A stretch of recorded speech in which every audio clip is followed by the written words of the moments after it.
Jennifer, vamos lá. Queria que você começasse falando um pouquinho. Quem era você? Como é que foi a sua vida, a sua infância, para quem não te conhece? Vou dar toda a liberdade aí para você falar, tá bom? Ok. Primeiramente, eu gostaria de te agradecer pelo convite. Para mim é uma honra estar aqui, podendo compartilhar um pouquinho do que o Senhor fez e faz na minha vida, né? Eu costumo dizer que não é sobre mim, é sobre Ele, pois como o Senhor pastor falou no início aí, tem pessoas que não vê saída, acham que é impossível, né? Mas nós conhecemos o Deus que não conhece a palavra impossível. Verdade. E demorou um pouco para que eu aceitasse o chamado desse Deus maravilhoso na minha vida, mas quando eu aceitei, ele iniciou a boa obra em minha vida. E eu vou contar aqui. ah, Bom, eu cresci num lar disfuncional, né? Para quem não sabe, um lar disfuncional é onde os pais, eles não exercem a função de pais como deveriam, né? Um lar saudável. Eu não cresci nesse ambiente, um ambiente saudável. E apenas com 3 anos de idade, os meus pais romperam o relacionamento devido às circunstâncias, né? Brigas, ofensas, agressões verbais e até mesmo físicas entre eles, principalmente do meu pai com a minha mãe. E eu me lembro, tenho essa recordação, né, desse lar conturbado e tenho péssimas memórias da minha infância por esse fato. Porque depois que os dois romperam, a minha mãe ela se relacionou com outros homens e a situação continuou na vida dela. Os Isso você outros tinha que homens. idade? Isso desde que eu nasci, a situação era essa, né? Você já Até tem essa eu memória, sim. tenho, sim, desde meus 3 anos de idade, eu já me lembro de tudo que acontecia. Hoje eu olho para trás na minha infância, infelizmente, marcou tanto que eu só tenho memórias negativas dessas brigas, né? E a briga da minha mãe com meu pai, depois com os meus ex-padrastos, das pessoas que passaram na vida da minha mãe, todos os homens que se relacionaram com a minha mãe bateu nela. Então isso marcou muito a minha infância e me traumatizou também, né? Na primeira infância, que é até os 7 anos de idade, que é onde é construído o caráter, né? E ali também é onde eu construo até mesmo a minha sexualidade. Sim. Vai depender muito do ambiente de onde eu estou inserida ali, eu percebo ao meu redor os relacionamentos e aí eu tiro uma conclusão. Isso é bom para mim? Se eu me relacionar com um homem amanhã, vai me fazer bem? Então, essa percepção na minha vida, ela foi completamente negativa, porque eu olhava para os meus pais e eu não via algo saudável. Isso influenciou no meu caráter, isso influenciou na minha autoestima, né? Eu cresci uma criança rebelde, sem propósito, porque o meu pai, ele foi um pai ausente. O meu pai trabalha viajando, então, além de tudo, ele foi pouco presente devido a esse fato. Então, eu via meu pai de 15 em 15 dias e não é o suficiente para a criação de uma criança, Era um né? ambiente O pai, conturbado, né? completamente. O pai, ele tem um papel fundamental na construção da identidade da criança, seja homem ou seja mulher. E faltou a paternidade na minha vida. Então, o pai, ele dá direção, ele dá propósito, ele firma a identidade da criança, principalmente da mulher, né? Então, eu não tive isso. Então, eu era uma criança completamente rebelde. Eu não obedecia a ninguém, porque para mim eu tinha que obedecer os meus pais e eles eram ausentes. A minha avó me criou, mas eu não a respeitava como deveria, né? Então, eu já tinha esse sentimento de rejeição, eu comparava muito a minha realidade com a das crianças, né, que eu brincava, que eu conhecia. Então, coisas simples. eu via o pai da minha amiguinha chamando ela de filha. E isso me doía, porque o meu pai não chamava assim.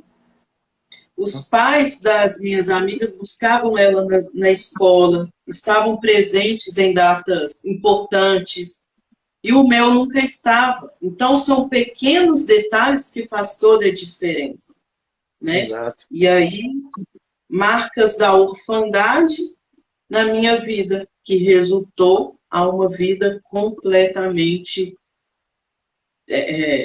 irresponsável, né? Sem propósito. Minha família ainda não conhece Jesus, né? O Senhor, ele me levantou como coluna na minha casa, mas eu creio que eu e a minha casa serviremos ao Senhor.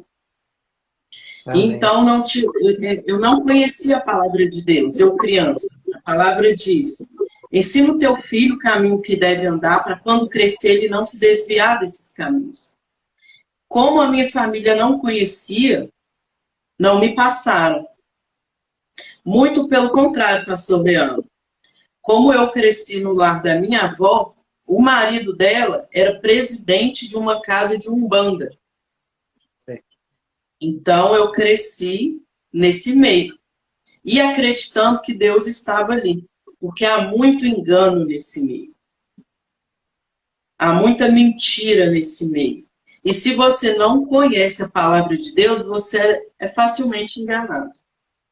Não, e você falando, Jennifer, assim, você cresceu num lar você precisou conviver com violência doméstica, não é? Um relacionamento perturbado dos seus pais, ausência da figura paterna, tudo isso foi gerando traumas, foi gerando, deixando sequelas, né? Foi gerando conflitos em você. E é importante você falar isso porque tem pai, tem mãe que está assistindo agora, né? Então, a gente precisa criar dentro da nossa casa um ambiente saudável, não é? Um ambiente, sabe, onde a presença de Deus está presente. E eu digo isso porque tem muitas pessoas que conhecem a Deus, mas a casa dela não é um ambiente saudável. E isso vai afetar os filhos lá na frente. Com certeza. Com certeza. E aí os pais, infelizmente, muitos não têm essa consciência, né? E vem a transferência de culpa, né? Exato. E aí você foi crescendo assim. Exatamente. E aí eu cresci, então, na Umbanda, né? Eu comecei a ser... Eu fui influenciada. Era o único meio que... A minha avó católica, eu não gostava da igreja católica, eu achava muito chato. Aquelas repetições de reza sem parar, que eu não gostava, então eu não me sentia bem ali naquele local. E aí eu era obrigada a ir na Umbanda, porque é onde eles iam mesmo. Aí minha mãe começou a frequentar lá também, e aí a minha mãe chegou a desenvolver lá, receber entidades no corpo dela, né?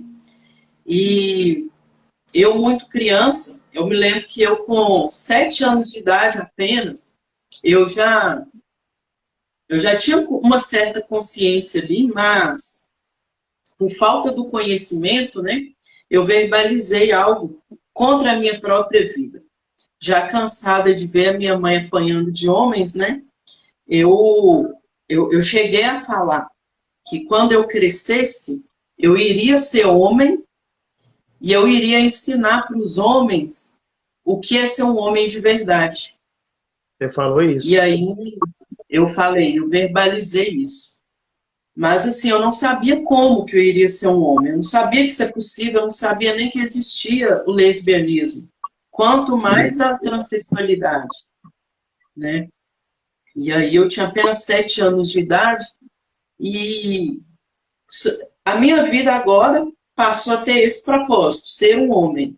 Agora, como? Eu não fazia a mínima ideia de como que isso ia acontecer. E a partir disso, hoje eu olho para trás e eu me recordo de que a partir desse momento que eu verbalizei isso, eu lancei essa palavra contra a minha vida, eu comecei a ter pensamentos contrários à minha natureza. Eu comecei a, de fato, achar que eu era um homem. E sabe aquela mentira que a pessoa conta tanto que ela acaba acreditando? Eu comecei a acreditar que, de fato, eu era um homem e eu tinha nascido no corpo errado. E eu tenho um irmão Então, eu muito jovem, com 10, 11 anos de idade, eu já comecei a vestir as roupas do meu irmão. A minha mãe me levava, por exemplo, para comprar roupas, e eu já estava na ala masculina. Minha mãe me mostrando vestidinho, e eu já querendo uma roupa masculina. Brincadeiras eram todas masculinas que me atraíam. Deixa eu só te perguntar, antes de você verbalizar, você sofreu algum tipo de assédio? Você já tinha tido algum desejo assim, ou por mulheres ou não? Ou foi depois que você verbalizou isso?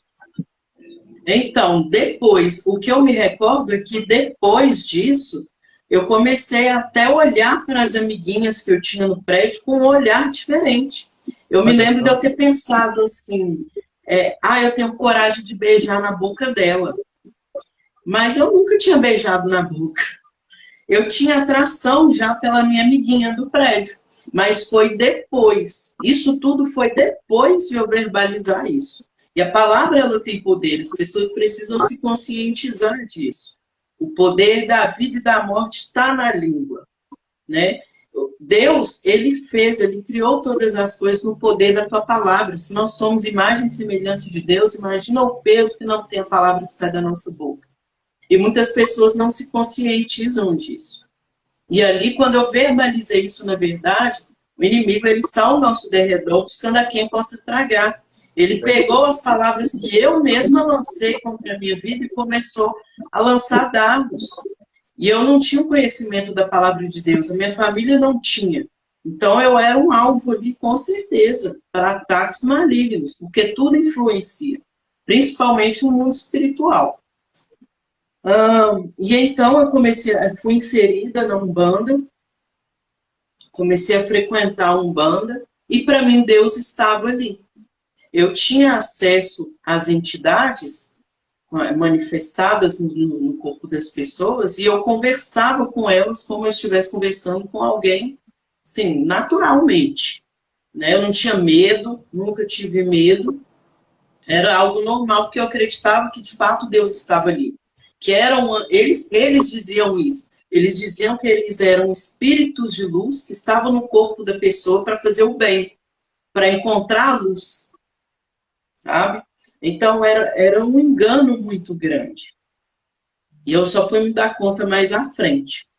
Mas com 12 anos de idade, eu conheci, eu criei, antigamente não tinha Facebook, né? Era o Orkut. E no Orkut tinha uma comunidade fake. Eu acho que isso não existe mais na forma que existia antes, mas nós pegávamos fotos de algum artista, de alguém que a gente admirava, e fingia ser aquela pessoa. E aí eu peguei a foto de algum artista, homem, e comecei a fingir que eu era um homem. Então a minha vida ali, ela ficou toda... eu vivia para isso. Eu enganava mulheres, aí eu já comecei a enganar mulheres, a enganar namoradas, comecei a ter relacionamentos virtuais e enganar essas pessoas como se eu fosse um homem. E na época ainda não tinha webcam.